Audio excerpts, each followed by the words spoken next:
Hello students, नमस्कार। और आज पार्टनरशिप के अंदर जो हम एक नया चैप्टर स्टार्ट करेंगे उस चैप्टर का नाम है रिटायरमेंट ऑफ अ पार्टनर। हम एडमिशन ऑफ अ पार्टनर तक पढ़ चुके हैं। अब नेक्स्ट टॉपिक जो हमारा है वो है रिटायरमेंट ऑफ अ पार्टनर। तो चलिए इस टॉपिक को पढ़ना हम स्टार्ट करते हैं। तो सबसे पहले हम लोग जो बात करेंगे वो करेंगे meaning of retirement of a partner, यानी कि रिटायरमेंट ऑफ अ पार्टनर से क्या मतलब होता है ना। और इससे रिलेटेड पार्टनरशिप एक्ट का सेक्शन कौन सा है। जैसे अपन ने एडमिशन ऑफ अ पार्टनर में देखा था कि एडमिशन ऑफ अ पार्टनर से रिलेटेड जो सेक्शन था वो था सेक्शन 31। तो रिटायरमेंट ऑफ अ पार्टनर से रिलेटेड जो सेक्शन है वो है सेक्शन 32। तो चलिए हम देखो पढ़ना स्टार्ट करते हैं।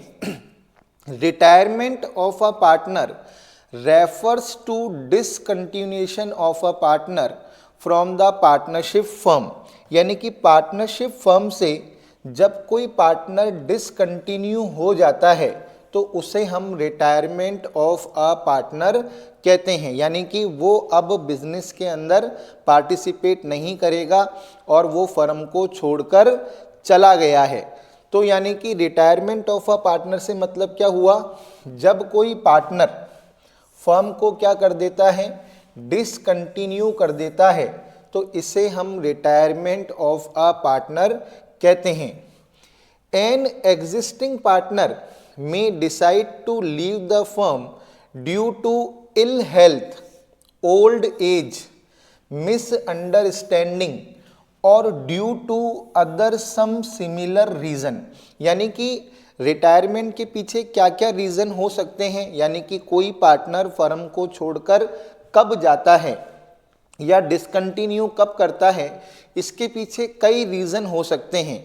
जैसे कि भाई पार्टनर का स्वास्थ्य क्या हो गया, खराब हो गया, पार्टनर की उम्र क्या हो गई, ज़्यादा हो गई, अब वो बहुत ज़्यादा वृद्ध हो गया, या फिर पार्टनर्स के बीच में आपस में कोई मिसअंडरस्टैंडिंग हो गई जिसके कारण वो अब फर्म को डिसकंटिन्यू करना नहीं चाहता। और इसी के साथ कई अदर सिमिलर रीज़न भी हो सकते हैं। Thus a partner leaving the firm is known as retiring or an outgoing partner। तो ध्यान रखिएगा, जब कोई पार्टनर फर्म को डिसकंटिन्यू करता है तो उसे रिटायरिंग पार्टनर या आउटगोइंग पार्टनर कहा जाता है। उसे क्या कहा जाता है, रिटायरिंग पार्टनर या आउटगोइंग पार्टनर उसे कहा जाता है। As per section 32 sub section 1, ये बहुत ही इम्पॉर्टेंट है, इस चीज़ को ध्यान रखना है। एडमिशन से रिलेटेड जो सेक्शन है वो है सेक्शन 31 और रिटायरमेंट ऑफ अ पार्टनर से रिलेटेड जो सेक्शन है वो है सेक्शन 32। और सेक्शन 32 का सब सेक्शन 1 क्या कहता है, as per section 32 sub section 1 of Indian partnership act 1932 a partner में रिटायर्स फ्रॉम द फर्म। यानी कि ये इस सेक्शन में लिखा हुआ है कि एक पार्टनर फर्म को डिसकंटिन्यू कैसे कर सकता है। 3 तरीके से कर सकता है और वो 3 तरीके कौन कौन से हैं, with the consent of all the partners, यानी कि जो रिमेनिंग पार्टनर्स हैं उन सभी पार्टनर की सहमति से कर सकता है, with the consent of all the partners. Second तरीका क्या है, as per agreement to that effect, यानी कि अगर पार्टनर्स के बीच में रिटायरमेंट को लेकर कोई स्पष्ट एग्रीमेंट हो रखा है तो उस एग्रीमेंट के अकॉर्डिंग वो फर्म को क्या कर सकता है, डिसकंटिन्यू कर सकता है।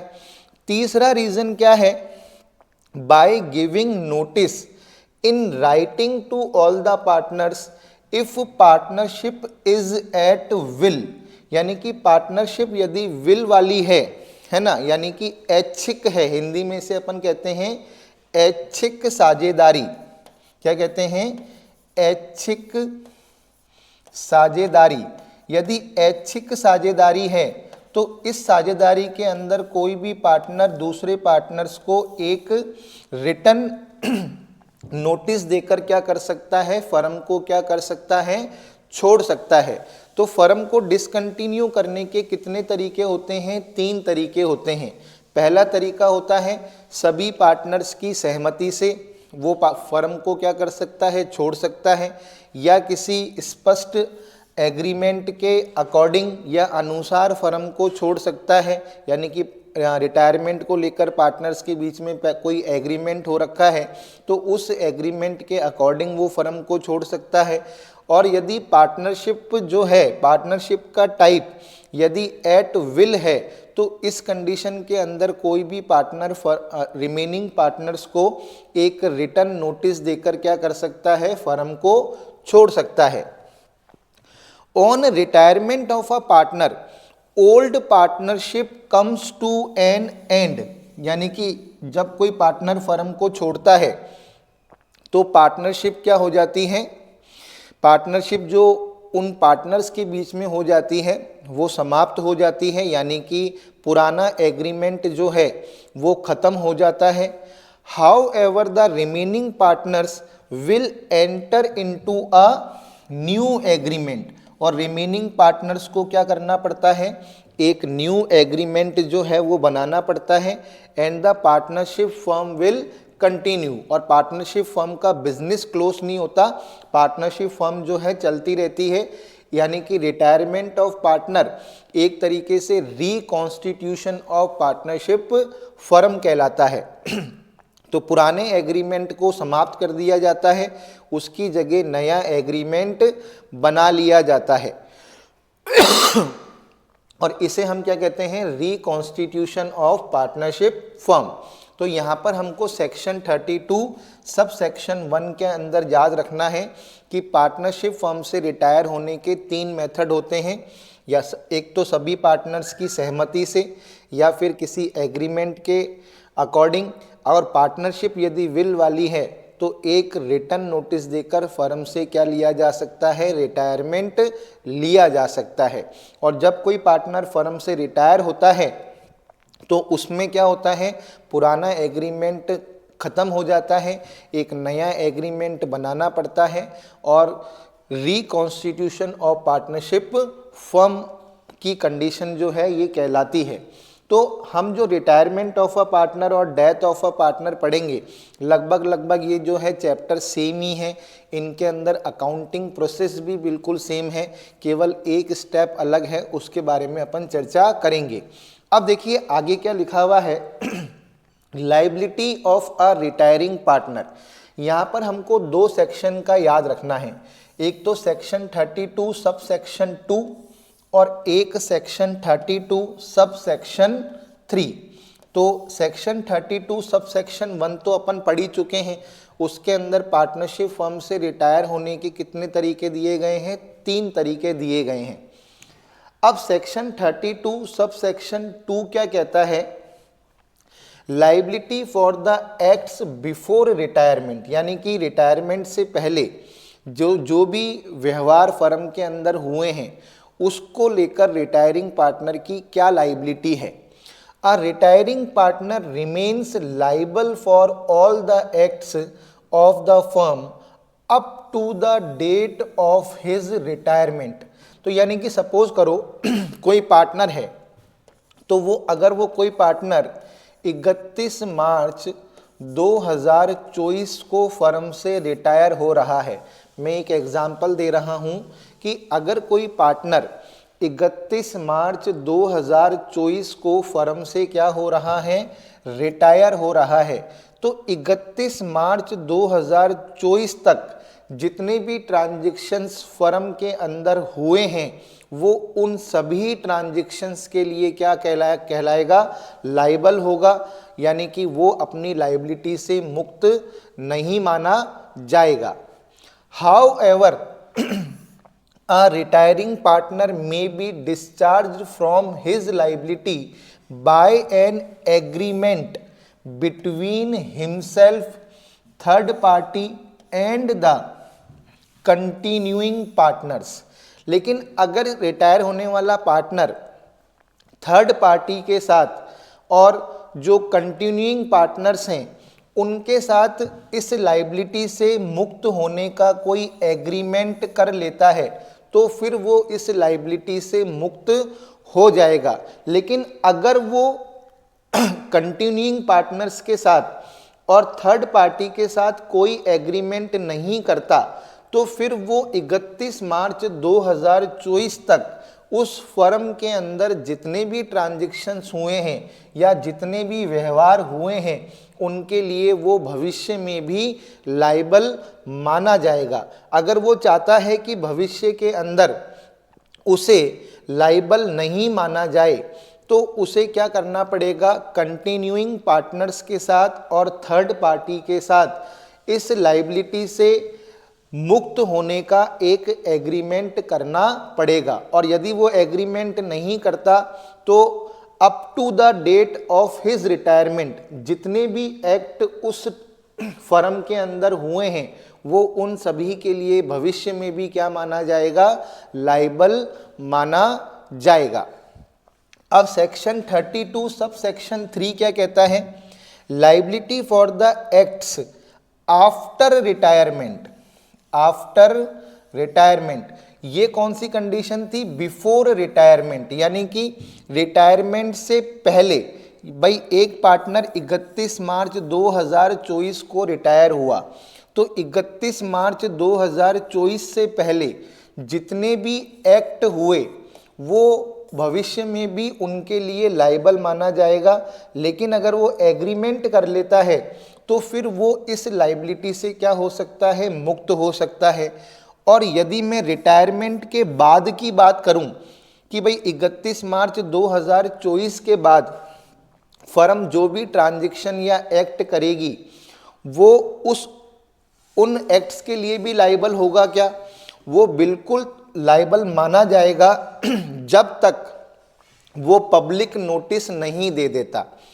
A retiring partner also continues to be liable to third party, to लेकिन केवल थर्ड पार्टी के लिए, for the acts of the firm even after his retirement, यानी कि वो रिटायरमेंट के बाद भी थर्ड पार्टी के लिए फर्म के एक्ट्स को लेकर लायबल माना जाएगा until, तब तक a public notice of his retirement is given, जब तक कि वो पब्लिक नोटिस नहीं दे देता, यानी कि अखबार के अंदर इस सूचना को नहीं छपवा देता कि भाई मैंने उस फर्म से रिटायरमेंट ले लिया है और इस तारीख को मैंने रिटायरमेंट ले लिया है, इस तारीख के बाद अगर ये फर्म कोई भी व्यवहार करती है तो मैं इसके लिए उत्तरदायी नहीं होऊंगा या लायबल नहीं होऊंगा। ऐसा एक पब्लिक नोटिस उसे क्या करना पड़ेगा, देना पड़ेगा। और यदि वो पब्लिक नोटिस नहीं देता है तो क्या होगा, उसके रिटायरमेंट के बाद के व्यवहारों के लिए भी उसे थर्ड पार्टी के लिए क्या माना जाएगा, लायबल माना जाएगा। तो सपोज करो आप किसी फर्म के अंदर पार्टनर हो, एक एग्जाम्पल देकर आपको समझा रहा हूं कि सपोज करो आप किसी फर्म के अंदर क्या हो, पार्टनर हो और आप उस फर्म से रिटायरमेंट ले रहे हो। तो आपको दो काम करने हैं एक तो आपको कंटिन्यूइंग पार्टनर और थर्ड पार्टी से एग्रीमेंट करना है कि भाई मेरे रिटायरमेंट से पहले जितने भी व्यवहार फर्म के अंदर हुए हैं आपको मुझे उससे मुक्त करना होगा। और ये एग्रीमेंट आप कंटिन्यूइंग पार्टनर और थर्ड पार्टी से कर लो तो आपके रिटायरमेंट से पहले के एक्ट के लिए भी आप भविष्य में लायबल नहीं कहलाओगे यदि आप एग्रीमेंट कर लेते हो तो। लेकिन ये एग्रीमेंट आपको दो जनों से करना होगा, एक कंटिन्यूइंग पार्टनर के साथ और एक थर्ड पार्टी के साथ। और जब आप रिटायरमेंट ले लो तो आपको एक पब्लिक नोटिस भी देना चाहिए। यदि आप पब्लिक नोटिस नहीं दोगे तो भविष्य के अंदर आप थर्ड पार्टी के लिए लाइबल माने जाओगे। तो जब भी कोई पार्टनर रिटायर होता है तो उसे ये दो काम करने पड़ते हैं, एक तो उसे कंटिन्यूइंग पार्टनर और थर्ड पार्टी के साथ एग्रीमेंट करना पड़ता है बिफोर के एक्ट की लाइबिलिटी से मुक्त होने के लिए। यानी कि बिफोर की कंडीशन के अंदर, यानी कि रिटायरमेंट की डेट से जो पहले की लाइबिलिटी है उससे मुक्त होने के लिए उसे एक एग्रीमेंट करना पड़ता है, और बाद की लाइबिलिटी से मुक्त होने के लिए उसे एक पब्लिक नोटिस देना पड़ता है। तो ये है सेक्शन 32 सब सेक्शन 2, ये है सेक्शन 32 सब सेक्शन 3। और सेक्शन 32 सब सेक्शन 1 के अंदर क्या है कि आप फर्म से रिटायरमेंट कैसे ले सकते हो, उन 3 तरीकों के बारे में बताया गया है।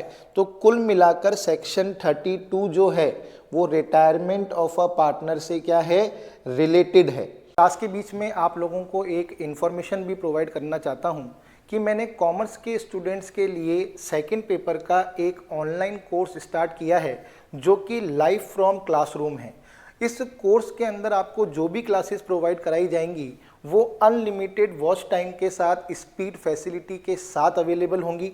आपको इस कोर्स के अंदर पीडीएफ नोट्स अवेलेबल कराए जाएंगे जो कि प्रिंट फैसिलिटी के साथ आपको अवेलेबल होंगे। इस बैच के अंदर आपको डाउट सेशन क्लासेस भी प्रोवाइड कराई जाएंगी, और इस कोर्स की जो वैलिडिटी होगी वो होगी 1 ईयर। यानी कि एक बार अगर आप इस कोर्स को परचेज कर लेते हैं तो वो 1 ईयर तक आपके पास उसका एक्सेस रहेगा। और साथ ही साथ इस कोर्स की जो सबसे बड़ी बात है वो ये है कि इसके अंदर आपको पूरे सिलेबस की topic wise online test series जो है वो विथ वीडियो सॉल्यूशंस के साथ अवेलेबल कराई जाएगी। यदि आप इस कोर्स को परचेज करना चाहते हैं तो आप गूगल प्ले स्टोर पे जाकर सीसी मंत्रा के ऐप को डाउनलोड कर सकते हैं और वहां से इस कोर्स को परचेज करके इस कोर्स को ज्वाइन कर सकते हैं। अब देखिए आगे, adjustment required on retirement of a partner. यानी कि जब कोई पार्टनर फर्म से रिटायर होता है तो अकाउंटिंग बुक्स के अंदर कौन कौन से एडजस्टमेंट करने पड़ते हैं। तो पहला एडजस्टमेंट क्या है, determination new profit sharing ratio and gaining ratio. देखो, एडमिशन ऑफ अ पार्टनर के अंदर हम लोगों ने सैक्रिफाइसिंग रेशियो निकाला था। यहाँ पर हमको क्या करना पड़ेगा, गेनिंग रेशियो निकालना पड़ेगा। क्यों निकालना पड़ेगा भाई, वहाँ तो कोई पार्टनर फर्म के अंदर आ रहा था तो जो पुराने पार्टनर थे वो उसको अपना शेयर ऑफ प्रॉफिट दे रहे थे, यानी कि सेक्रीफाइस कर रहे थे। तो इसलिए वहाँ पर हमने सेक्रीफाइसिंग रेशियो निकाला था। अब रिटायरमेंट और डेथ के अंदर क्या होगा कि भाई कोई पार्टनर फर्म छोड़ के जा रहा है या किसी पार्टनर की डेथ हो गई तो उसका शेयर जो है वो कंटिन्यूइंग पार्टनर्स क्या करते हैं, ले लेते हैं। इसलिए उनका शेयर क्या होता है, बढ़ जाता है। भाई एडमिशन में तो घट जाता है लेकिन रिटायरमेंट और डेथ के अंदर क्या होता है, शेयर बढ़ जाता है। इसलिए हम यहाँ पर क्या करते हैं, गेनिंग रेशियो निकालते हैं, सैक्रिफाइसिंग रेशियो नहीं निकालते। तो रिटायरमेंट और डेथ दोनों के अंदर सेम तरीके से ही क्या करते हैं, न्यू प्रॉफिट शेयरिंग रेशियो और गेनिंग रेशियो क्या करते हैं, कैलकुलेट करते हैं। तो एक तरीके से आप समझ लो कि मैं अभी आप लोगों को न्यू प्रॉफिट शेयरिंग रेशियो और गेनिंग रेशियो निकालना सिखाऊंगा। सेम वही का वही प्रोसेस हम जो नेक्स्ट चैप्टर पढ़ेंगे डेथ, उसमें भी है। इसलिए मैं यहाँ पर उसको कवर करूँगा, वहाँ पर मैं आपको दोबारा नहीं सिखाऊंगा। तो ये बिल्कुल सेम ही है।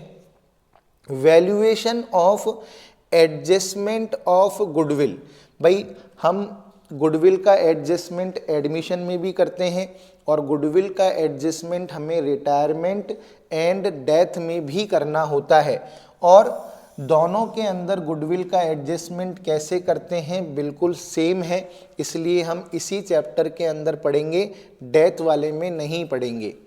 Revaluation of assets and reassessment of liabilities, ये हम एडमिशन वाले चैप्टर के अंदर ध्यान से पढ़ चुके हैं, इसलिए यहाँ पर हम डिस्कस नहीं करेंगे, क्योंकि बिल्कुल जिस तरीके से हमने रीवैल्यूएशन अकाउंट एडमिशन में बनाया था और मैंने आपको जनरल एंट्रीज सिखाई थी, वैसे के वैसे ही रिटायरमेंट और डेथ में भी बनाना पड़ता है, तो सेम है बिल्कुल, इसलिए हम इसको इस चैप्टर में डिस्कस नहीं करेंगे। Reserve and undistributed profits losses, हम लोगों ने एडमिशन वाले चैप्टर के अंदर accumulated profits, reserves and losses का किस तरीके से अकाउंटिंग ट्रीटमेंट करते हैं सीख लिया था। सेम वैसे के वैसे ही हम रिटायरमेंट और डेथ में करते हैं। हम ओल्ड रेशियो के अंदर राइट ऑफ कर देते हैं और वर्कमैन कंपनसेशन रिजर्व और इन्वेस्टमेंट फ्लक्चुएशन रिजर्व जो स्पेसिफिक रिजर्व होते हैं उनको भी सेम तरीके से ही ट्रीट करते हैं। तो यानी कि ये जो दो एडजस्टमेंट हैं एडमिशन में, रिटायरमेंट में और डेथ में, बिल्कुल सेम है। रीवैल्यूएशन अकाउंट बनाना है, रीवैल्यूएशन के प्रॉफिट और लॉस को ओल्ड पार्टनर्स के अंदर, ओल्ड रेशियो के अंदर बांट देना है। उसी तरीके से जो भी रिजर्व्स हैं और अक्यूमुलेटेड प्रॉफिट्स हैं और लॉसेस हैं वो भी ओल्ड पार्टनर्स में ओल्ड रेशियो के अंदर राइट ऑफ कर देने हैं। तो जो प्रोसेस एडमिशन के अंदर है वही प्रोसेस रिटायरमेंट और डेथ में है। तो हमेशा ध्यान रखना इसके अंदर और जब भी आप रीवैल्यूएशन के प्रॉफिट को बांटो या आप रिजर्व को बांटो या प्रॉफिट को बांटो या लॉसेस को बांटो, तो आपको रिटायर होने वाले पार्टनर को और डेथ होने जिस पार्टनर की डेथ हो गई है उसको भी इंक्लूड करना है। यानी कि फॉर एन एग्जांपल XYZ एक फर्म के अंदर पार्टनर हैं, Y रिटायरमेंट ले रहा है या Y की डेथ हो गई, तो जब भी आप रीवैल्यूएशन का प्रॉफिट और लॉस बांटोगे तो वो उसमें आपको Y को भी इंक्लूड करना है और जब भी आप डेथ के अंदर बांटोगे तो भी आपको Y को इंक्लूड करना है। क्योंकि भाई जब ये फर्म से रिटायरमेंट ले रहा है या फर्म में इसकी डेथ हो गई तो तब तक का जो भी रीवैल्यूएशन का प्रॉफिट है या लॉस है उसमें इसका शेयर होगा। जितने भी अक्यूमुलेटेड प्रॉफिट्स और लॉसेस हैं उसके अंदर भी इसका क्या होगा, शेयर होगा, उसमें भी इसका क्या होगा, शेयर होगा। अब नेक्स्ट देखिए payment to the retiring partner, यानी कि रिटायर होने वाले पार्टनर को हमें पेमेंट करना है। और फिर लास्ट में हम सीखेंगे एडजस्टमेंट ऑफ कैपिटल, यानी कि कुल मिलाकर आप एक चीज़ का ध्यान रखो कि जब भी कोई पार्टनर फर्म छोड़ के जाता है या किसी पार्टनर की डेथ हो जाती है तो हमें ये 6 अकाउंटिंग ट्रीटमेंट करने पड़ते हैं। हमें सबसे पहले न्यू प्रॉफिट शेयरिंग रेशियो और गेनिंग रेशियो निकालना पड़ेगा। ये अपन सीखेंगे कि कैसे निकालते हैं, न्यू प्रॉफिट शेयरिंग रेशियो और गेनिंग रेशियो कैसे निकालते हैं। फिर रिटायरमेंट एंड डेथ के अंदर एडजस्टमेंट ऑफ गुडविल कैसे करते हैं ये भी हम सीखेंगे। रीवैल्यूएशन का अकाउंटिंग ट्रीटमेंट हम एडमिशन में सीख चुके हैं। अनडिस्ट्रीब्यूटेड प्रॉफिट, लॉसेस और रिजर्व्स को कैसे बांटते हैं ये हम एडमिशन के अंदर सीख चुके हैं। तो इन 2 पॉइंटों को हम डिस्कस नहीं करेंगे। हाँ, रिटायरिंग पार्टनर को पेमेंट करने की जनरल एंट्रीज क्या क्या होती है ये हम सीखेंगे। और इस चैप्टर के अंदर रिटायरमेंट और डेथ के अंदर एडजस्टमेंट ऑफ कैपिटल कैसे किया जाता है इसको हम डिस्कस करेंगे। तो हम 4 पॉइंटों को डिस्कस करेंगे और ये चारों पॉइंट रिटायरमेंट एंड डेथ के अंदर क्या है, सेम है। तो आपको ध्यान से सीखना है, ध्यान से समझना है। चलिए हम इन पॉइंट्स को सीखना क्या करते हैं, स्टार्ट करते हैं। तो देखिए सबसे पहले हम जो बात करेंगे वो करेंगे न्यू प्रॉफिट शेयरिंग रेशियो और गेनिंग रेशियो कैसे कैलकुलेट करते हैं। तो यहाँ पर देखिए आप लोग, ये कह रहा है कि भाई A, B और सी, ए बी और सी एक फर्म के अंदर पार्टनर हैं और इनका प्रॉफिट शेयरिंग रेशियो है 3:2:1, 3:2:1, ये इनका प्रॉफिट शेयरिंग रेशियो है। You are required to calculate the new profit sharing ratio and gaining ratio. हमें new profit sharing ratio and gaining ratio निकालना है when A retires, when B retires और when C retires. तो हम condition first लेते हैं। Condition first क्या है? ए रिटायर्स। भाई ए फर्म छोड़ के जा रहा है, तो ये हमसे कह रहा है कि बताओ बी और सी का न्यू रेशियो क्या होगा और बी और सी का गेनिंग रेशियो क्या होगा। अब हमें क्वेश्चन में कोई इंफॉर्मेशन नहीं दे रखी कि भाई ए के रेशियो का बी और सी ने क्या किया। जब क्वेश्चन में कोई भी इंफॉर्मेशन नहीं दे रखी होती है और सिर्फ ये लिखा हुआ होता है कि कोई पार्टनर फर्म छोड़ के जा रहा है, तो देखिए इतना इजी क्वेश्चन है ये कि आपको 2 मिनट में समझ में आ जाएगा। अब यहाँ पर क्या हो रहा है? ए फर्म छोड़ के जा रहा है। इसके अलावा हमें क्वेश्चन में सिर्फ ओल्ड रेशियो दे रखा है और कुछ भी नहीं दे रखा। तो बी और सी का जो ओल्ड शेयर है यही इनका न्यू रेशियो हो जाएगा और यही इनका गेनिंग रेशियो हो जाएगा। तो अब आप खुद देखिए कितना इजी क्वेश्चन है। जब क्वेश्चन में कोई भी इंफॉर्मेशन गिवन नहीं होती कि भाई रिटायरिंग पार्टनर का या डिजीज पार्टनर के शेयर का क्या करना है। अब ये पार्टनर ए जो है फर्म छोड़ के जा रहा है, अब इसके शेयर के बारे में हमें क्वेश्चन में कोई भी इंफॉर्मेशन नहीं है, तो बी और सी का जो न्यू रेशियो है वो इनका ओल्ड रेशियो ही बन जाएगा और वही इनका गेनिंग रेशियो भी बन जाएगा। इसका मतलब होता है कि ए के शेयर को बी और सी ने इनके ओल्ड रेशियो में क्या कर लिया?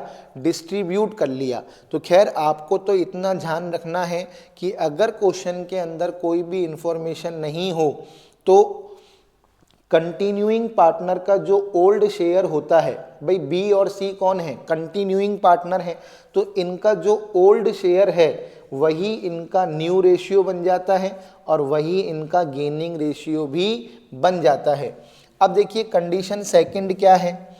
कंडीशन सेकंड के अंदर बी जो है वो फर्म से क्या हो रहा है? रिटायर हो रहा है। तो अब ये हमसे पूछ रहा है कि बताओ ए और सी का न्यू रेशियो क्या होगा और ए और सी का गेनिंग रेशियो क्या होगा। तो भाई देखो ए और सी का जो ओल्ड रेशियो है वो क्या है? 3:1। अब इसमें बी जा रहा है तो ए का ओल्ड रेशियो क्या है? 3 और सी का ओल्ड रेशियो क्या है? 1। ठीक है, तो यही क्या होगा? यही ए और सी का न्यू रेशियो हो गया और यही ए और सी का गेनिंग रेशियो हो गया। आसान क्वेश्चन है। थर्ड कंडीशन क्या है? थर्ड कंडीशन के अंदर जो सी है वो फर्म छोड़कर जा रहा है। अब हमसे ये पूछ रहा है कि बताओ ए और बी का न्यू रेशियो क्या होगा और ए और बी का गेनिंग रेशियो क्या होगा। अब ये हमसे पूछा जा रहा है। अब ए और बी का जो ओल्ड रेशियो है वो है 3:2। तो इसका मतलब क्या है कि ए और बी का न्यू रेशियो 3:2 होगा और गेनिंग रेशियो भी 3:2 होगा। तो यानी कि जब क्वेश्चन के अंदर कोई भी इंफॉर्मेशन गिवन नहीं होती है तो कंटिन्यूइंग पार्टनर का ओल्ड रेशियो ही न्यू रेशियो हो जाता है और ओल्ड रेशियो ही गेनिंग रेशियो हो जाता है। आपको कोई भी कैलकुलेशन करने की ज़रूरत नहीं है। तो देखिए कितना आसान तरीके से मैंने आपको बता दिया कि जब क्वेश्चन में कोई भी इंफॉर्मेशन नहीं हो तो कंटिन्यूइंग पार्टनर का जो ओल्ड रेशियो होता है वही उनका न्यू रेशियो हो जाता है, वही उनका गेनिंग रेशियो हो जाता है। नेक्स्ट देखिए क्वेश्चन क्या है? नेक्स्ट क्वेश्चन है A, B and C are partners sharing profit in the ratio of 3:2:1। ये कह रहा है कि भाई जो ए है, बी है और सी है, इनका ओल्ड रेशियो है 3:2:1 and his share is taken by A. अब बी जो है वो फर्म से क्या हो रहा है, रिटायर हो रहा है। बी जो है वो फर्म छोड़ के क्या कर रहा है, जा रहा है, यानी कि बी जो है वो फर्म से क्या हो रहा है, रिटायर हो रहा है।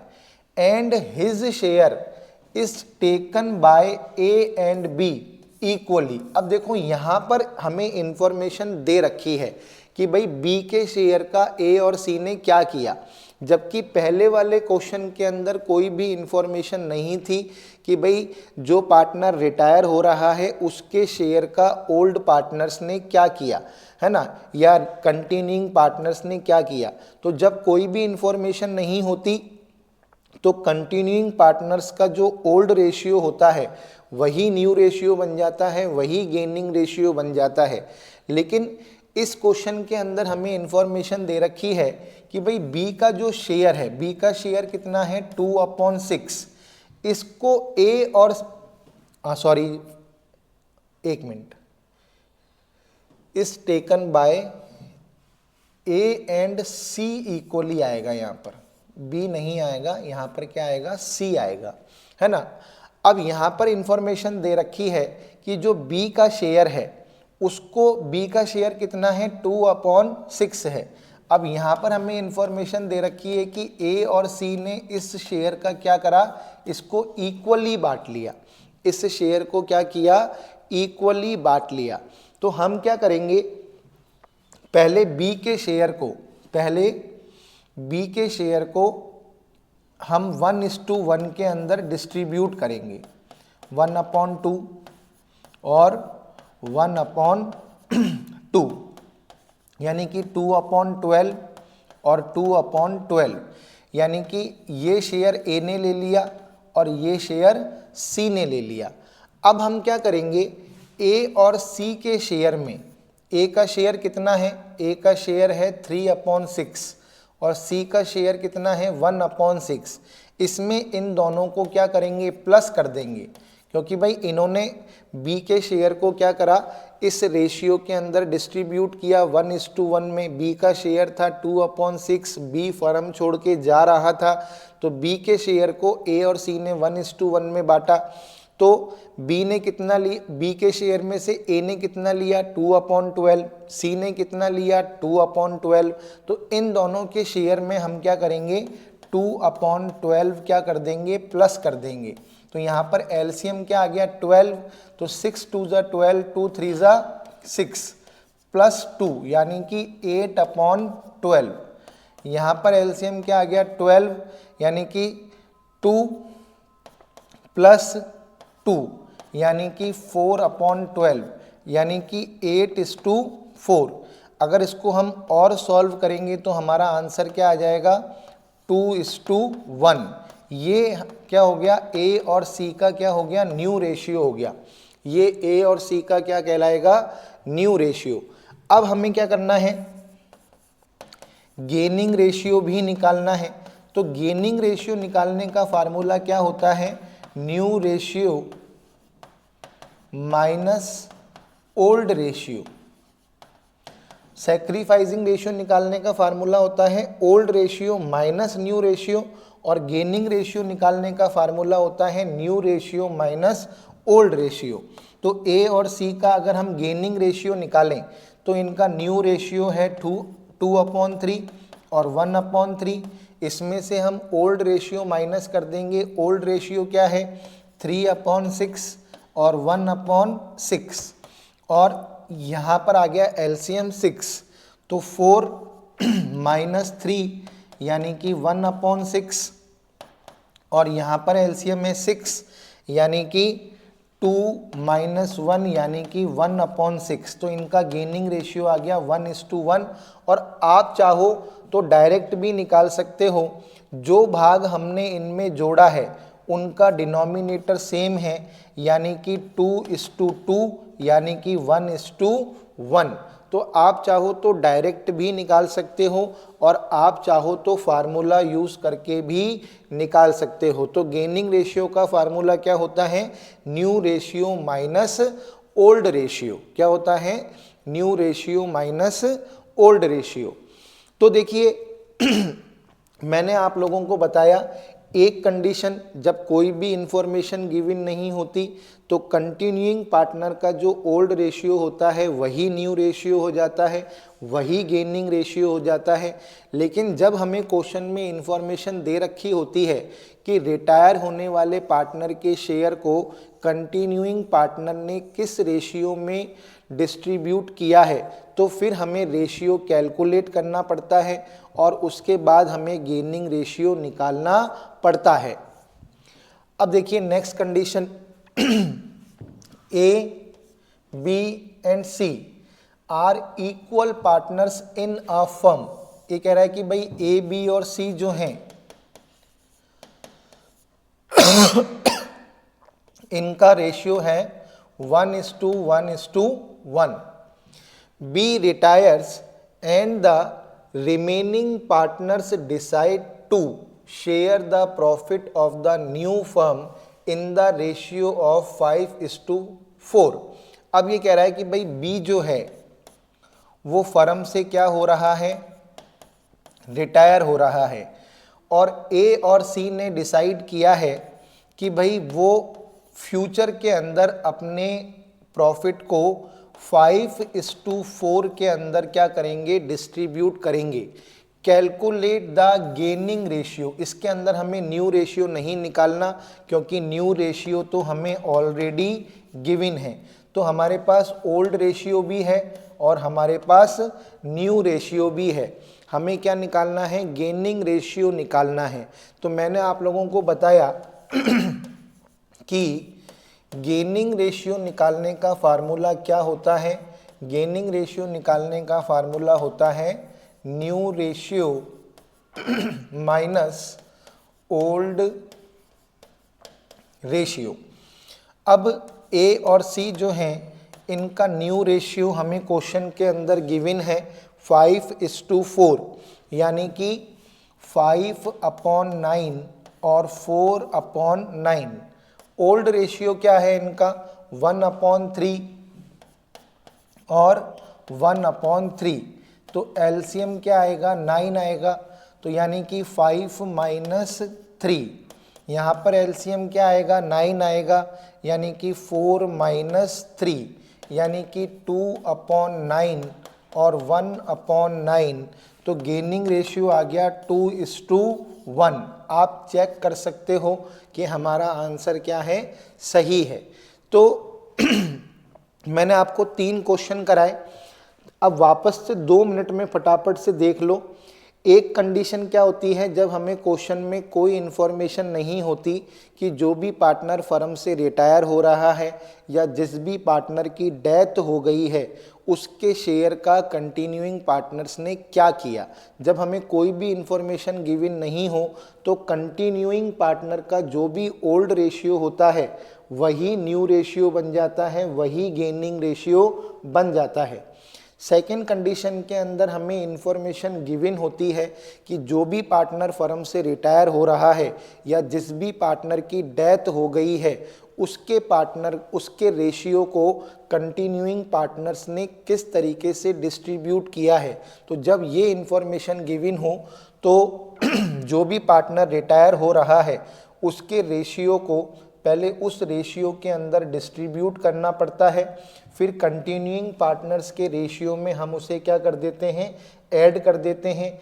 ऐड करके न्यू रेशियो निकाल लेते हैं और जब न्यू रेशियो हमारे पास आ जाता है तो हम गेनिंग रेशियो निकाल लेते हैं। थर्ड, हमें यदि ओल्ड रेशियो और न्यू रेशियो दोनों गिवन हो तो हम क्या कर सकते हैं, गेनिंग रेशियो निकाल सकते हैं। और गेनिंग रेशियो निकालने का फार्मूला क्या होता है, new ratio minus old ratio. अब आगे देखिए, 1 मिनट में पानी पी लूं।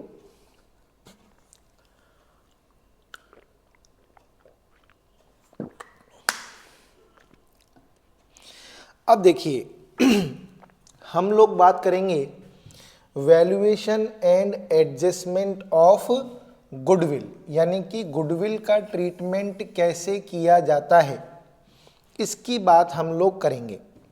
ठीक है, हमने गुडविल का ट्रीटमेंट एडमिशन में भी सीखा, लेकिन वहाँ पर बहुत सारी कंडीशंस थी। यहाँ पर इतना कुछ भी नहीं है, यहाँ पर बहुत ही इजी है गुडविल का एडजस्टमेंट। तो देखिए हमें करना क्या है, इसके अंदर हमें 3 स्टेप फॉलो करने हैं और एक ही मेथड है।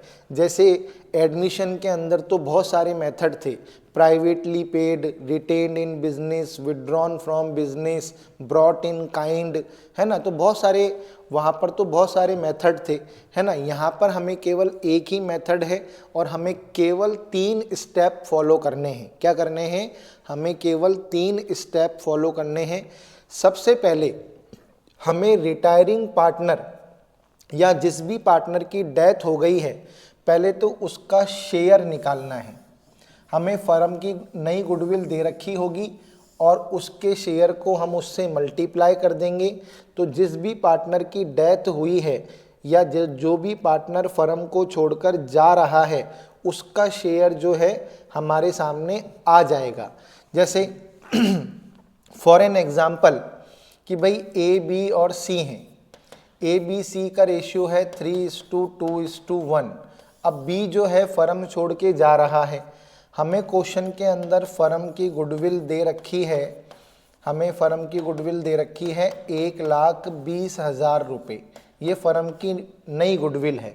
अब बी फर्म छोड़ के जा रहा है, तो सबसे पहले हम क्या करेंगे, फर्स्ट स्टेप के अंदर हम बी का गुडविल का शेयर निकालेंगे। अभी फर्म की गुडविल है 1,20,000, बी का शेयर कितना है 2/6, यानी कि बी को कितनी गुडविल देनी पड़ेगी, 40,000 रुपीज़ जो है बी को गुडविल के देने पड़ेंगे। एडमिशन के अंदर पार्टनर नया पार्टनर लेकर आता है, रिटायरमेंट और डेथ के अंदर जो पार्टनर होता है वो अपनी गुडविल का पैसा लेकर जाता है। तो यानी कि बी फर्म छोड़ के जा रहा है, तो बी को 40,000 रुपये जो हैं वो गुडविल के देने पड़ेंगे। अब देंगे कैसे, गेनिंग पार्टनर्स कैपिटल या current account debit to retiring partners capital या करंट अकाउंट। यानी कि ए और सी अगर इन दोनों ने गेन किया है, तो ये अपने गेनिंग रेशियो के अंदर रिटायरिंग पार्टनर को या डिजीज पार्टनर को क्या करेंगे, उसका गुडविल का पैसा देंगे। और कौन से रेशियो के अंदर देते हैं, गेनिंग रेशियो के अंदर। किस में देते हैं, गेनिंग रेशियो के अंदर। तो गेन करने वाले पार्टनर्स का कैपिटल अकाउंट या करंट अकाउंट जो है, जो भी मेथड है, अगर फ्लक्चुएटिंग कैपिटल मेथड है तो कैपिटल, और फिक्स्ड कैपिटल मेथड है तो करंट अकाउंट को हम क्या कर देते हैं, डेबिट। और जो भी पार्टनर फर्म छोड़ के जा रहा है उसके अकाउंट को, कैपिटल अकाउंट का को या करंट अकाउंट को क्या कर देते हैं, क्रेडिट कर देते हैं। तो एक ही एंट्री होती है। अगर दोनों पार्टनर ने गेन किया है तो दोनों पार्टनर का कैपिटल या करंट अकाउंट डेबिट कर देंगे, और बी का कैपिटल या करंट अकाउंट तो क्रेडिट होगा ही होगा, क्योंकि बी फर्म छोड़ के जा रहा है। आ गई बात समझ में। तो हमें गेनिंग रेशियो इसलिए निकालना पड़ता है गुडविल का एडजस्टमेंट करने के लिए। और थर्ड कंडीशन क्या है, ये तो एडमिशन में भी है, अगर ओल्ड गुडविल यानी कि पुरानी गुडविल यदि फर्म के अंदर अकाउंटिंग बुक्स में शो हो रही है, तो उसको सभी पार्टनर्स के बीच में कौन से रेशियो के अंदर डिस्ट्रीब्यूट कर देंगे, ओल्ड रेशियो में डिस्ट्रीब्यूट कर देंगे। और जब ओल्ड गुडविल को राइट ऑफ करते हैं तो गुडविल अकाउंट क्या हो जाता है, क्रेडिट हो जाता है। और ए, बी और सी इन तीनों का कैपिटल या करंट अकाउंट क्या हो जाएगा, डेबिट हो जाता है। यानी कि अगर अकाउंटिंग बुक्स के अंदर पुरानी गुडविल भी है तो उसे हमें राइट ऑफ करना पड़ता है, चाहे एडमिशन का चैप्टर हो, चाहे रिटायरमेंट का चैप्टर हो, चाहे डेथ का चैप्टर हो। तीनों में ये बात कॉमन है कि अगर पुरानी गुडविल बुक्स के अंदर दिखाई दे रही है, एग्जिस्ट है, तो उसे हमेशा ओल्ड पार्टनर्स में ओल्ड रेशियो में क्या करना है, डिस्ट्रीब्यूट करना ही पड़ता है। नई गुडविल का एडजस्टमेंट रिटायरमेंट और डेथ के अंदर गेनिंग रेशियो में होता है, एडमिशन के अंदर सैक्रिफाइसिंग रेशियो में होता है, और वहाँ पर बहुत सारी कंडीशन होती है, लेकिन रिटायरमेंट और डेथ के अंदर बहुत ही ईजी है। केवल रिटायरिंग पार्टनर का या डिजीज पार्टनर का पहले शेयर निकालो और उस शेयर को गेनिंग रेशियो में क्या कर दो, डिस्ट्रीब्यूट कर दो। गेन करने वाले पार्टनर का कैपिटल या करंट अकाउंट डेबिट कर दो और रिटायरिंग पार्टनर का या डिजीज पार्टनर का कैपिटल या करंट अकाउंट क्रेडिट कर दो। तो इसके अंदर ओनली वन जनरल एंट्री करनी है, जबकि एडमिशन के अंदर तो बहुत सारी कंडीशन होती है। इसके अंदर रिटायरमेंट और डेथ वाला चैप्टर बहुत इजी चैप्टर है, इसमें आपको कहीं भी घबराने की ज़रूरत नहीं है, और मोस्टली 2 ही स्टेप होते हैं। पुरानी गुडविल तो कभी कभार दे रखी होती है, वरना आपको तो ये केवल 2 स्टेप ही करने हैं। सबसे पहले शेयर निकालना है रिटायरिंग पार्टनर का और डिजीज पार्टनर का, और फिर उसे गेनिंग रेशियो में क्या करना है, डिस्ट्रीब्यूट कर देना है। तो आसान है, कोई भी घबराने वाली बात नहीं है। अब क्वेश्चन करते हैं तो आपको और अच्छी तरीके से समझ में आ जाएगा। तो यहाँ पर देखिए क्या कह रहा है, सुरेंद्र, रमेश, नरेश एंड मोहन। सुरेंद्र, रमेश, नरेश एंड मोहन। सुरेंद्र, रमेश, नरेश और मोहन 4 पार्टनर हैं। इनका प्रॉफिट शेयरिंग रेशियो क्या है, 2:1:2:1। On the retirement of Naresh, यानी कि नरेश जो है ये फर्म से क्या हो रहा है, रिटायर हो रहा है। गुडविल वॉज वैल्यूड, वैल्यूड जिसके आगे लिखा हुआ होता है वो हमेशा नई गुडविल होती है। मैं आपको हर चैप्टर के अंदर बता रहा हूँ। तो हमें फर्म की नई गुडविल कितनी दे रखी है, हमें फर्म की गुडविल दे रखी है 72,000। सुरेंद्र, रमेश एंड मोहन, यानी कि भाई नरेश के जाने के बाद पार्टनर कौन बचा, सुरेंद्र, रमेश और Mohan. Decided to share future profits equally, यानी कि इन्होंने अपना प्रॉफिट शेयरिंग रेशियो 1:1:1 हो गया। ठीक है। Pass the adjustment entry for goodwill without opening goodwill account. भाई गुडविल अकाउंट तो वैसे ही नहीं खुलेगा, क्योंकि गेनिंग और सैक्रिफाइसिंग पार्टनर्स के अंदर आपस में एडजस्टमेंट हो जाएगा। तो शो योर वर्किंग क्लियरली। अब देखो इसके अंदर हम लोग क्या करेंगे, ध्यान से समझना। सबसे पहले तो जो पार्टनर फर्म छोड़ के जा रहा है उसका शेयर निकालो। तो नरेश का शेयर कितना होगा, नरेश का शेयर होगा 72,000, हमें फर्म की गुडविल दे रखी है। और नरेश का शेयर क्या होगा, नरेश का शेयर होगा 2/6। नरेश का शेयर क्या होगा, 2/6, यानी कि अगर हम देखें तो 24,000, क्योंकि भाई ये 12,000 से कैंसिल हो गया, तो 12,000 इंटू 2, 24,000 रुपीज़ जो है नरेश को गुडविल के देने पड़ेंगे। अब इस 24,000 को हम गेनिंग रेशियो में बांटेंगे, उसके लिए हमें गेनिंग रेशियो निकालना पड़ेगा। गेनिंग रेशियो का formula new ratio minus old ratio. अब किस किस का निकलेगा, सुरेंद्र का, रमेश का और मोहन का। तो इनका न्यू रेशियो क्या है, 1/3, 1/3, 1/3। और इनका ओल्ड रेशियो क्या है, इनका ओल्ड रेशियो है 2/6। फिर रमेश का है 1/6 और मोहन का है 1/6। एलसीएम क्या आया, 6, यानी कि 2 - 2 यानी कि 0/6। यहाँ पर एलसीएम आया 6, यानी कि 2 - 1 यानी कि 1/6। यहाँ पर एलसीएम आया 6, यानी कि 2 - 1 यानी कि 1/6। तो केवल 2 पार्टनर्स ने गेन किया है, इसने तो कोई गेन नहीं किया। तो यानी कि जो रमेश और मोहन हैं वो नरेश को देंगे, और इनका गेनिंग रेशियो आ रहा है 1:1, इनका गेनिंग रेशियो क्या आ रहा है 1:1।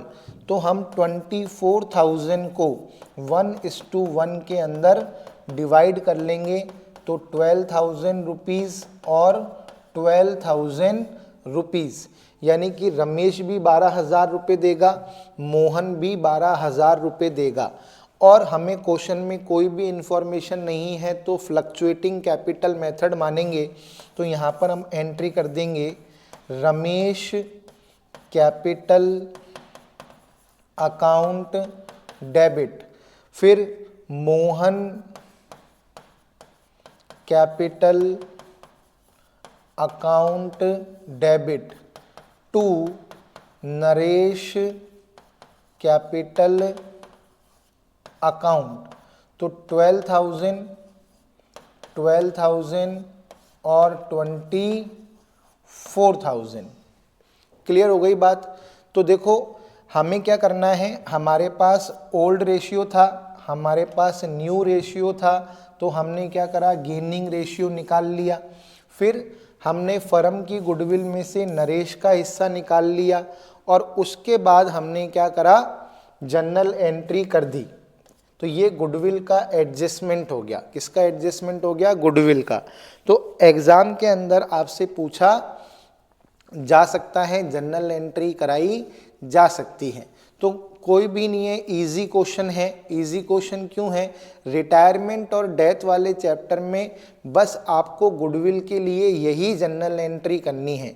गेन करने वाले पार्टनर जो हैं वो रिटायरिंग पार्टनर को या डिजीज पार्टनर को उसकी गुडविल का शेयर देते हैं, और गुडविल का शेयर जो भी आता है फर्म की गुडविल में से वो उसको गेनिंग रेशियो के अंदर दे देते हैं। तो केवल कुल मिलाकर आपको ये एक जर्नल एंट्री करनी है, इसके अलावा और कोई जर्नल एंट्री नहीं करनी। हाँ, अगर इसके अंदर ओल्ड गुडविल दे रखी होती तो हम उसे ओल्ड रेशियो में क्या कर देते, राइट ऑफ कर देते, अगर ओल्ड गुडविल क्वेश्चन के अंदर होती तो, ठीक है ना। लेकिन है नहीं, हमें तो केवल नई गुडविल दे रखी है। वैल्यूड वर्ड जिसके आगे होता है वो हमेशा नई गुडविल होती है, ओल्ड गुडविल नहीं होती। नेक्स्ट देखिए, नेक्स्ट क्वेश्चन क्या है, ये कह रहा है X Y and Z, X Y और Z partners sharing profit in the ratio of 2:3:5, 2:3:5। Goodwill exist, अब देखो यहां पर लिखा हुआ आ गया goodwill exist in their books at ₹50,000, यानी कि ओल्ड गुडविल आपको क्वेश्चन के अंदर दे रखी है। तो जब भी ओल्ड गुडविल क्वेश्चन के अंदर होती है तो हमेशा इसको राइट ऑफ करना पड़ता है ओल्ड पार्टनर्स के अंदर ओल्ड रेशियो में। तो सबसे पहले तो अपन एक काम करते हैं, इसको राइट ऑफ कर देते हैं। अब गुडविल को राइट ऑफ करेंगे तो गुडविल को क्रेडिट करना पड़ेगा क्योंकि गुडविल असेट होती है। तो यहाँ पर हम एंट्री कर देंगे X capital account debit,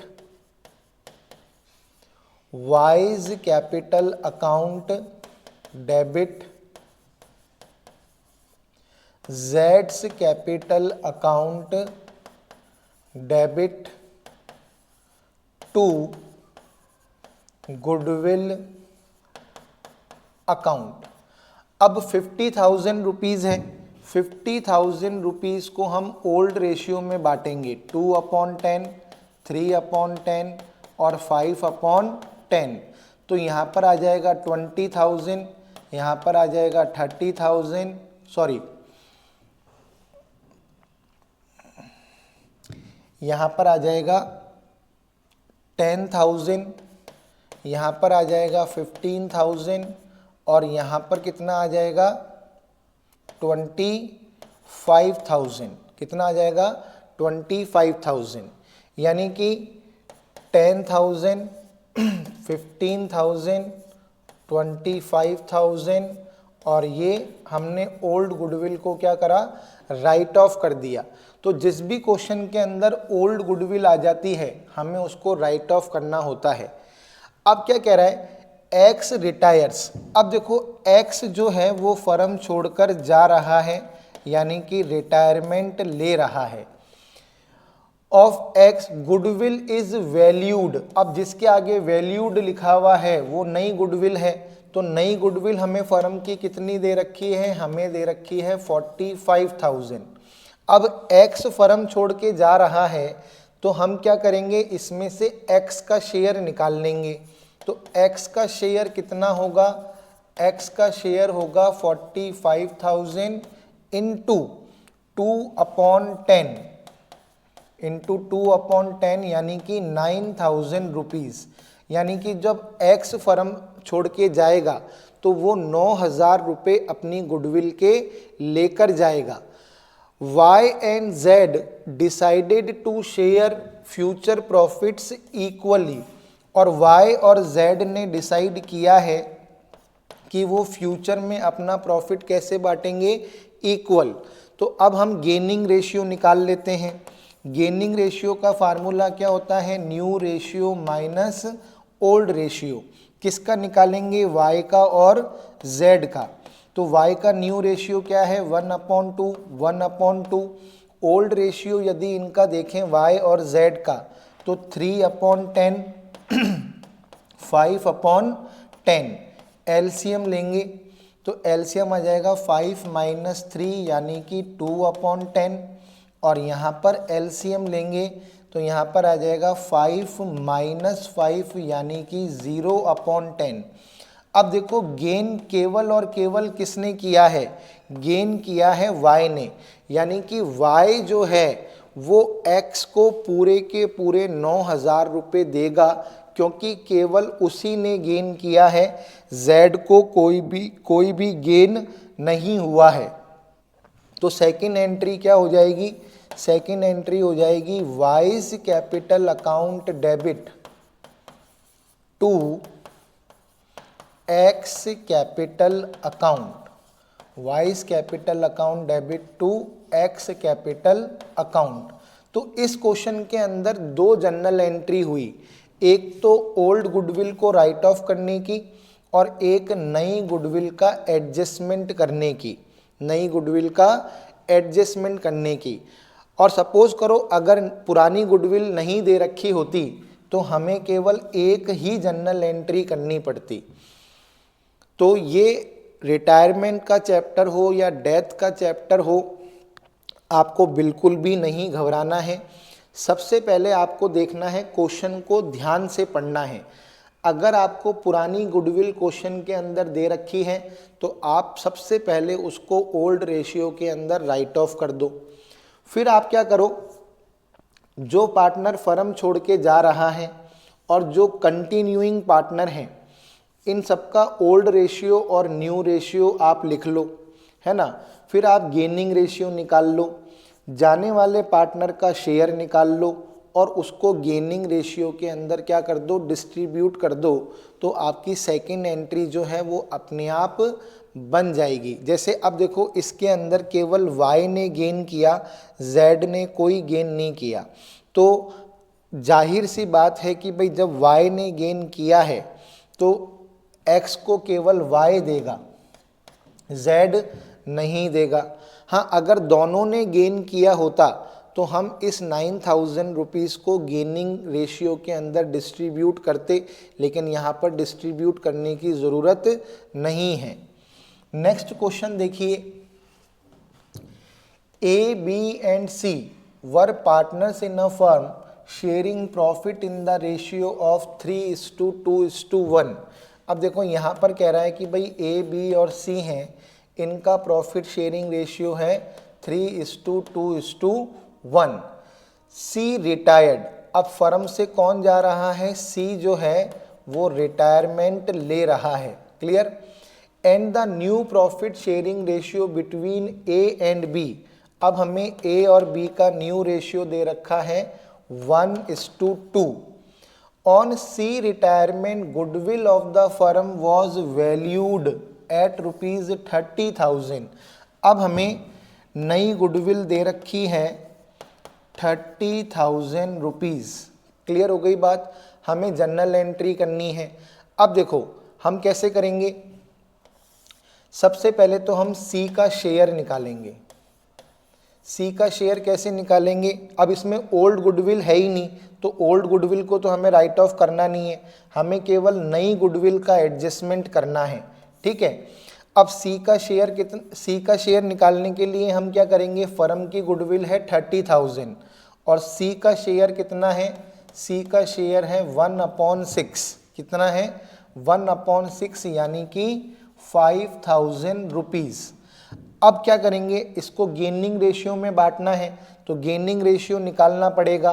gaining ratio निकालने का formula new ratio minus old ratio. अब सी जा रहा है तो ए और बी का गेनिंग रेशियो निकालेंगे। किसका निकालेंगे, ए और बी का। इनका न्यू रेशियो क्या है 1/3, 2/3 माइनस ओल्ड रेशियो यदि अपन देखेंगे तो ओल्ड रेशियो क्या आएगा 3/6, 2/6, तो एलसीएम क्या आया 6, यानी कि 2 - 3 यानी कि माइनस का 1/6, और यहाँ पर एलसीएम निकालेंगे तो 4 - 2 यानी कि 2/6। अब देखो ये क्वेश्चन इम्पॉर्टेंट, क्या वेरी इम्पॉर्टेंट क्यों है, अब यहाँ पर क्या हो रहा है, इसने तो गेन किया है और इसने क्या कर दिया सेक्रीफाइस, क्योंकि यहाँ पर इसका आंसर माइनस में आ गया, यानी कि जो ये बी है बी जो है, अब ये बी जो है ये सी को तो देगा ही देगा, क्योंकि भाई सी को तो इसको 5,000 रुपये देने ही पड़ेंगे, इसको अब ए को भी देने पड़ेंगे, क्योंकि भाई ए ने भी क्या करा सेक्रीफाइस कर दिया, तो भाई इसके अंदर बी जो है ये सी को भी देगा और ये ए को भी देगा।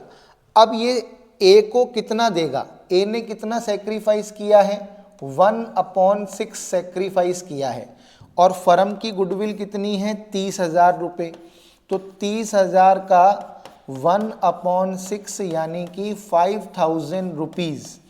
अब ये 5,000 रुपीज़ ए को भी देगा और ये 5,000 रुपीज़ सी को भी देगा, क्योंकि भाई जब फर्म छोड़ के गया सी तो उसमें क्या हुआ बी को भी ए को भी क्या हो गया नुकसान हो गया, तो और बी को अकेले को फ़ायदा हो रहा है।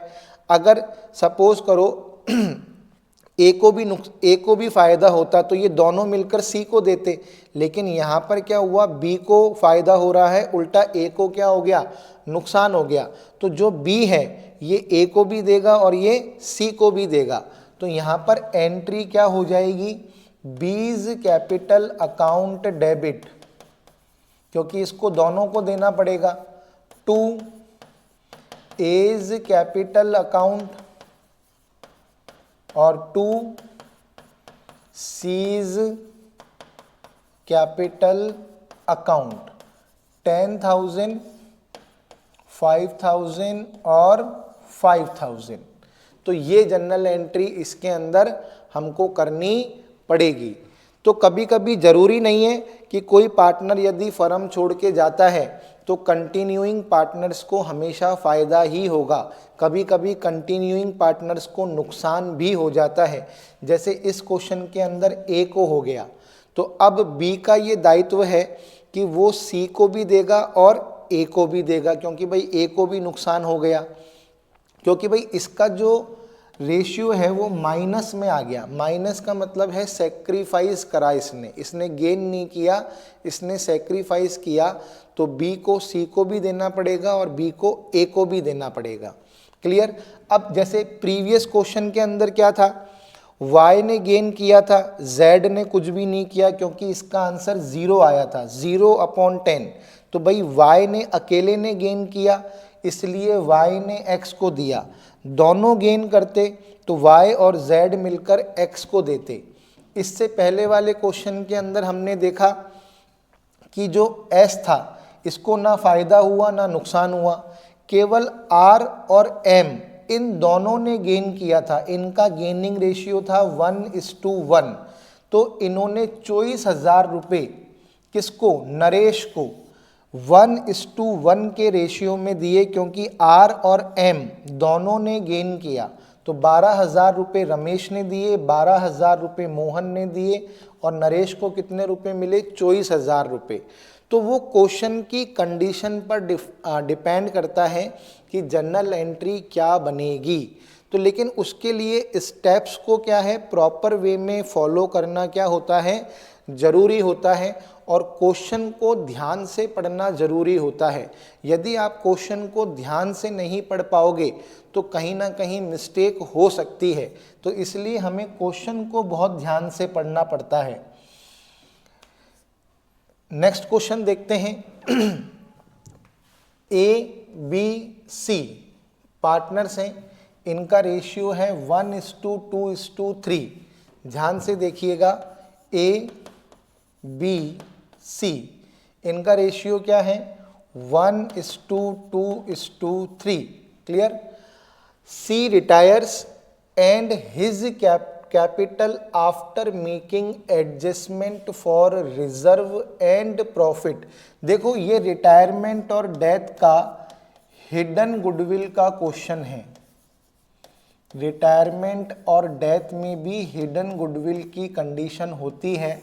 तो ये रिटायरमेंट और डेथ का हिडन गुडविल का क्वेश्चन है। अब मैंने कैसे पहचाना, इसको ध्यान से देखना। A, B and C are partners sharing profit in the ratio of 1:2:3. C retires and his capital after making adjustment for reserve and profit on revaluation stand at rupees 2,20,000। अब ये कह रहा है कि भाई जो C है वो फर्म से क्या हो रहा है?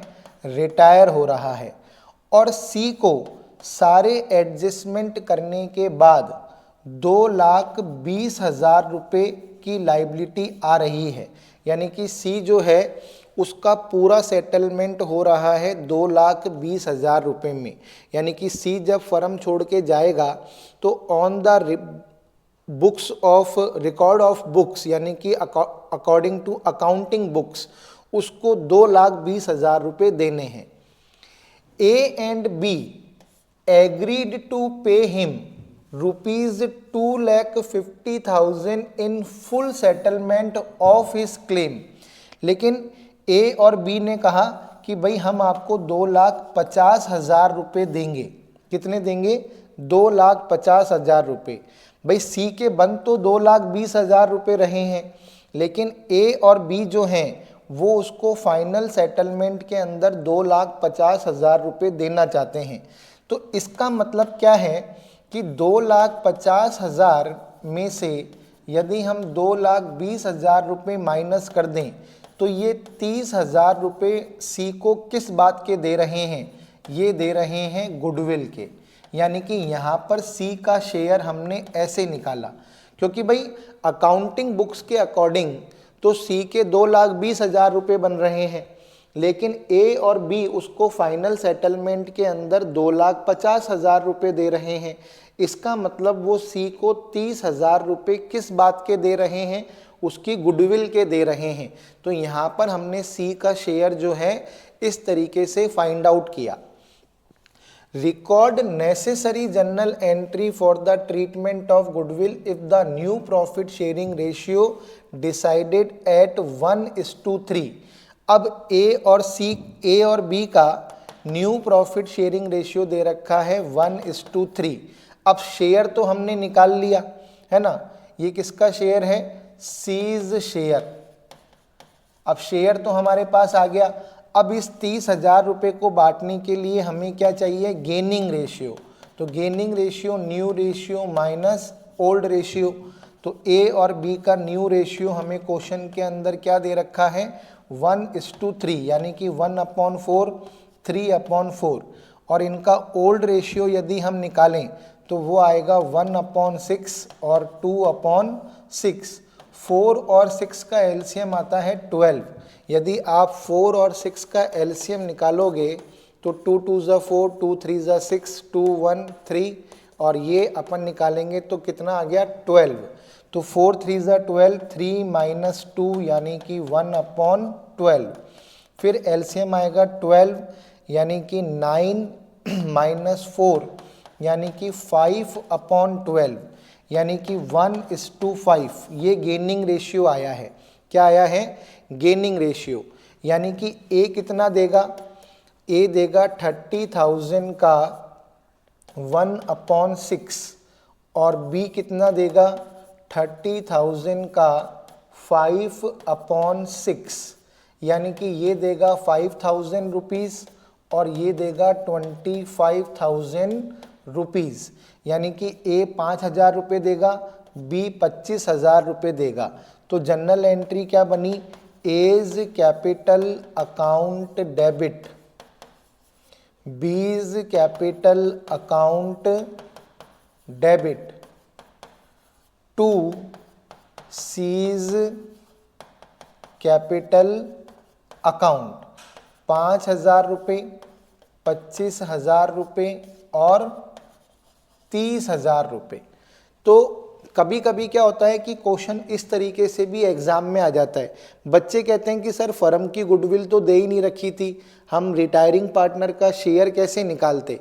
तो उसने आपको वहाँ पर क्वेश्चन की लैंग्वेज को समझना है कि 2,20,000 रुपये रहे हैं और वो देना चाहते हैं 2,50,000 रुपये। इसका मतलब क्या है कि वो 30,000 रुपये सी को क्या कर रहे हैं? उसकी गुडविल के दे रहे हैं। यानी कि सी की गुडविल का शेयर आपको ऐसे निकालना है ना। और उसके बाद वही प्रोसेस है, आप गेनिंग रेशियो निकाल लो और गेनिंग रेशियो निकाल कर आप जनरल एंट्री कर दो। तो इसके अंदर रिटायरमेंट और डेथ वाले चैप्टर के अंदर ट्रीटमेंट ऑफ गुडविल में केवल एक ही जनरल एंट्री करनी पड़ती है कि gaining partners capital account debit या करंट अकाउंट डेबिट। अगर फिक्स्ड कैपिटल मेथड होता तो मैं यहाँ पर करंट अकाउंट लिखता, लेकिन अधिकतर क्वेश्चन में फ्लक्चुएटिंग ही आता है। जब तक क्वेश्चन हमें नहीं कहे कि फिक्स्ड कैपिटल मेथड है तब तक हम फ्लक्चुएटिंग ही मानते हैं।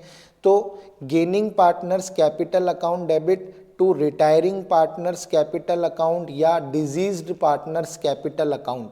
हाँ, अगर पुरानी गुडविल शो हो रही हो तो उसको राइट ऑफ करने की एंट्री हमें एडमिशन के चैप्टर में भी करनी पड़ती है, रिटायरमेंट के चैप्टर में भी करनी पड़ती है, डेथ के चैप्टर में भी करनी पड़ती है। तो वो तो एक कॉमन बात है। लेकिन अगर मैं वैसे बात करूं तो यहाँ पर केवल और केवल आपको एक जनरल एंट्री याद रखनी है कि गेन करने वाले पार्टनर्स का कैपिटल और करंट अकाउंट डेबिट होगा और रिटायरिंग पार्टनर का या डिजीज पार्टनर का कैपिटल या करंट अकाउंट क्रेडिट होगा। लेकिन उसके लिए आपको कैलकुलेशन करनी पड़ेगी।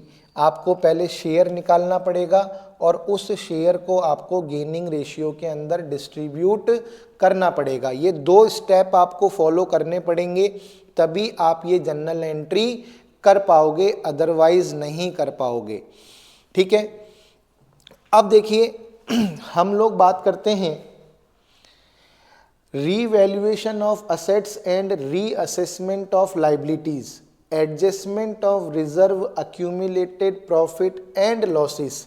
और इसको हम admission of a partner, admission of a partner वाले चैप्टर के अंदर डिटेल से डिस्कस कर चुके हैं।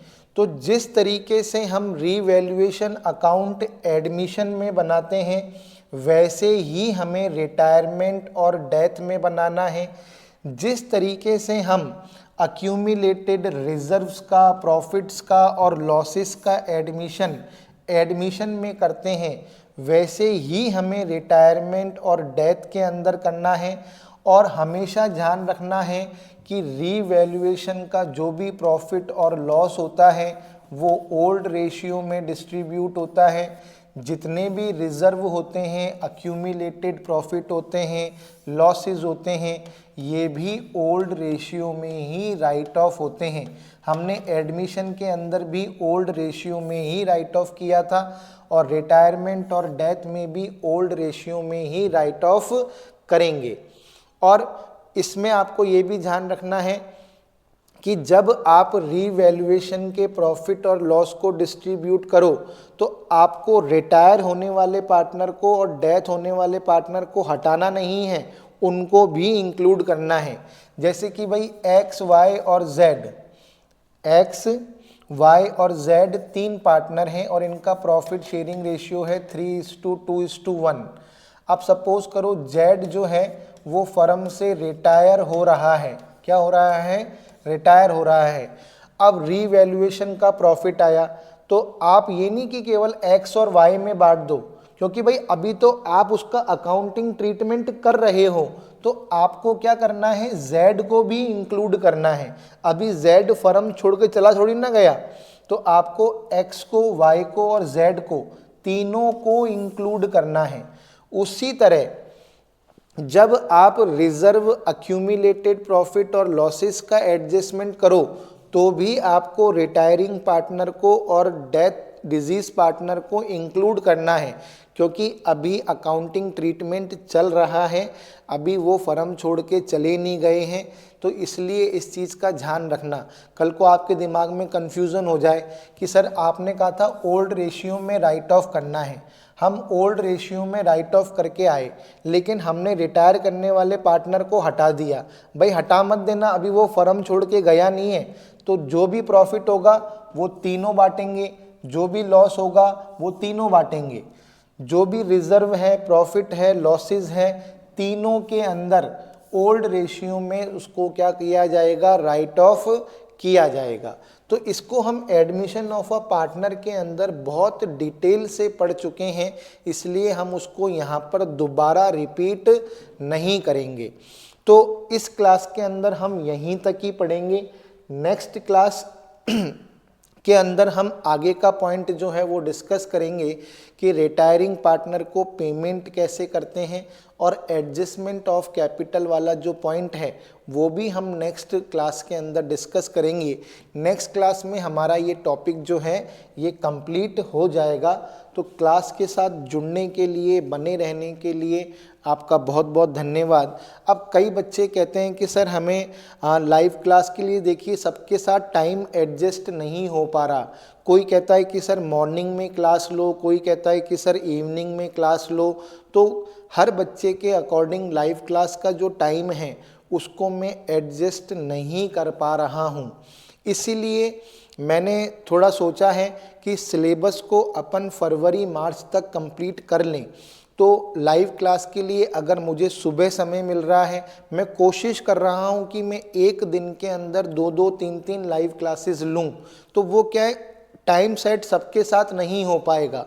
तो सपोज कीजिए आपके पास लाइव क्लास का नोटिफिकेशन आ रहा है, तो आप लाइव क्लास ज्वाइन कर लीजिए। अदरवाइज़ क्या होता है, लाइव क्लास आपके ऐप में रिकॉर्ड हो जाती है, तो आप वहाँ से उसको देख सकते हैं। और मैंने न्यू लाइव क्लासेस के नाम से जो फोल्डर बना रखा है वो आपका न्यू कोर्स है, और आपको लग रहा है कि कोई क्लास मुझे नहीं मिल रही है, तो आप इस वाले फोल्डर के अंदर जाकर उसको देखिए। वहाँ पर आपको सीक्वेंस से हर क्लास जमी हुई मिलेगी, तो आपको कहीं भी घबराने की ज़रूरत नहीं है।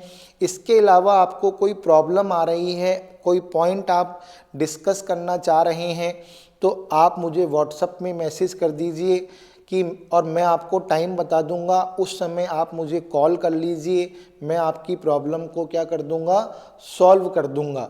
तो लाइव क्लासेस के लिए सबके साथ टाइम एडजस्ट नहीं हो पाने के कारण मैं एक पर्टिकुलर टाइम पे क्लास नहीं सेट कर पा रहा हूं, इसलिए मैं कोशिश कर रहा हूं कि जैसे जैसे मेरे को समय मिल रहा है मैं सिलेबस को स्पीड देने की कोशिश कर रहा हूं, क्योंकि अभी प्रीवियस डेज के अंदर मेरे फादर की तबीयत खराब होने के कारण काफ़ी समय जो है वो उसमें कंज्यूम हो गया।